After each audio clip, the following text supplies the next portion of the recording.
আলফা আৰু ভাৰত চৰকাৰৰ আলোচনা আৰু চুক্তিৰ সন্দৰ্ভত আমাৰ ক'বলগীয়া এটাই যে আমি সকলোৱে জানো যে যিহেতু পৰেশ বৰুৱা ডাঙৰীয়া নেতৃত্বত এতিয়াও এটা গ্ৰুপে সশস্ত্ৰ সংগ্ৰাম অব্যাহত ৰাখিছে আৰু সামগ্ৰিকভাৱে আলফাৰ লক্ষ্য আছিল স্বাধীন অসম আৰু স্বাধীন অসমক লৈ তেওঁলোকৰ দাবীত অটল হৈ তেওঁলোকে একেলগে কাম কাজ কৰিছিল। তাৰপিছত এটা গ্ৰুপে আহি এতিয়া আলোচনাৰ কাৰণে আগবাঢ়িছে আৰু আলোচনাক লৈ আমি অন্ততপক্ষে আশা কৰিছিলোঁ যে ভাৰতীয় সংবিধানৰ গণ্ডিত থাকি তেওঁলোকে অসমৰ কাৰণে অসমীয়া জাতিৰ কাৰণে কিছু আদায় কৰিব পাৰিব এই চুক্তিৰ জৰিয়তে আলোচনাৰ জৰিয়তে। আমি মূলত আশা কৰিছিলোঁ যে 371A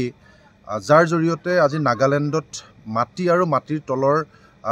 খনিজ পদাৰ্থ বা খনিজ দ্ৰব্যসমূহৰ অধিকাৰ যেনেকৈ নাগালেণ্ডে লাভ কৰিছে 371A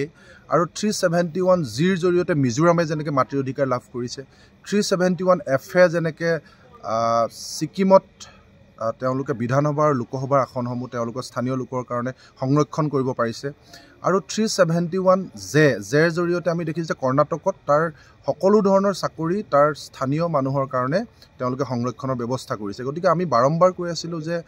371Aৰ পৰা জেলৈকে যদি আমি আদায় কৰিব পাৰোঁ আলফাৰ সংগ্ৰামখনৰ জৰিয়তে, আমি পৰেশ বৰুৱা ডাঙৰীয়ালৈ সেই আহ্বান আগবঢ়াইছিলোঁ যে সেয়া যদি অন্ততঃ তাৰ কৰিব পাৰিলে তেতিয়া আমি ভাবিলোহেঁতেন যে অন্ততঃ ইমান এখন ৰক্তক্ষয়ী আন্দোলন প্ৰায় 50-60 হাজাৰ লোকৰ মৃত্যুৰ জৰিয়তে আমি কিবা অন্ততঃ পাবলৈ সক্ষম হৈছোঁ। কিন্তু আমি দেখিলোঁ যে তাৰ কোনো ধৰণৰ ইয়াত প্ৰভাৱ বা কোনো প্ৰভাৱেই এই চুক্তি বা আলোচনাত নপৰিলে। আৰু দ্বিতীয়তে আমি ভাবিছিলোঁ যে বৰ্তমান আমি যিকেইটা আমাৰ মূল সমস্যা যে বিশেষ ৰাজ্য মৰ্যাদা 2014 চনৰ পৰা 16 চনৰ পৰা বিজেপি চৰকাৰে কৰ্তন কৰিলে, যিটো আমি পূৰ্বৰ পৰা লাভ কৰি আহিছিলোঁ, যাৰ জৰিয়তে আমি 90:10 কেন্দ্ৰীয় চৰকাৰ আঁচনিবিলাকত লাভ কৰিছিলোঁ বা ভাৰতবৰ্ষৰ সামগ্ৰিকভাৱে উঠোৱা টেক্সৰ 10% বিশেষ ৰাজ্যবিলাকক ভাগ কৰি দিছিলে, সেয়া আমি লাভ কৰিছিলোঁ। আৰু তাৰ উপৰিও আমি সকলোৱে জানো যে যিহেতু আইন অসমত যাতে প্ৰযোজ্য নহয় সেই সন্দৰ্ভত স্পেচিয়েল বিশেষ যাতে কেন্দ্ৰীয় চৰকাৰে অসমক গুৰুত্ব প্ৰদান কৰে সংবিধান অনুসৰি, সেয়া আমি লাভ কৰিম বুলি ভাবিছিলোঁ। তেনেকুৱাও যদি কিবা আমি আদায় কৰিব পাৰিলোহেঁতেন বা 6 জনগোষ্ঠীৰ জনজাতিকৰণৰ বিষয়টো, এই কথা বতৰাবিলাকৰ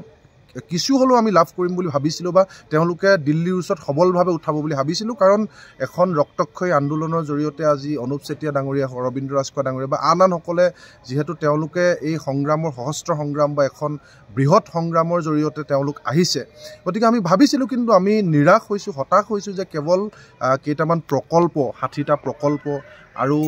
পেকেজ, অৰ্থনৈতিক পেকেজহে তেওঁলোকে কৰিলে। আমি ভাবোঁ যে এয়া অৰ্থনৈতিক পেকেজ বা প্ৰকল্পৰ কাৰণে আচলতে মানুহ মৃত্যুবৰণ কৰাৰ প্ৰয়োজন নাছিল বা সহস্ৰ সংগ্ৰামৰ পৰা আহি আলোচনা যিটো আমি আশা কৰোঁ যে সেই আলোচনাৰ ফল এয়া নহয়। গতিকে এয়া এক ভেকু ভাওনা আৰু সম্পূৰ্ণৰূপে এয়া কেন্দ্ৰীয় চৰকাৰে আলফাক ব্যৱহাৰ কৰি 2024 চনৰ লোকসভা নিৰ্বাচনৰ আগত এইখন নিৰ্বাচনী ইস্তাহাৰ প্ৰকাশ কৰিছে আৰু কেন্দ্ৰীয় চৰকাৰে অসমক দিবলগীয়া অৰ্থনৈতিক পেকেজ বা প্ৰকল্প, সেই প্ৰকল্প বা অৰ্থনৈতিক পেকেজখিনিকে আঁচনিৰ জৰিয়তে ঘোষণা কৰি আচলতে অসমৰ মানুহক বুৰ্বক সজালে আৰু সেই বুৰ্বক সজোৱাত আলফাৰ দৰে এটা সংগঠনৰ নেতাই যে তেওঁলোকে জানি বুজি বা নাজানাকৈ ব্যৱহৃত হ'ল, ইউজ হ'ল, এই কথাটো আচলতে দুৰ্ভাগ্যজনক। আৰু এই যিখন চুক্তি বা আলোচনা, ইয়াৰ পৰা আচলতে আমি যিধৰণে ভাবিছিলোঁ তাৰ 1% যে আমি লাভ নকৰিলোঁ, এই কথাটোত আমি আচলতে আমি আশ্চৰ্য প্ৰকাশ কৰিছোঁ। আৰু গতিকে আমি এই চুক্তিখনক লৈ আমাৰ কোনো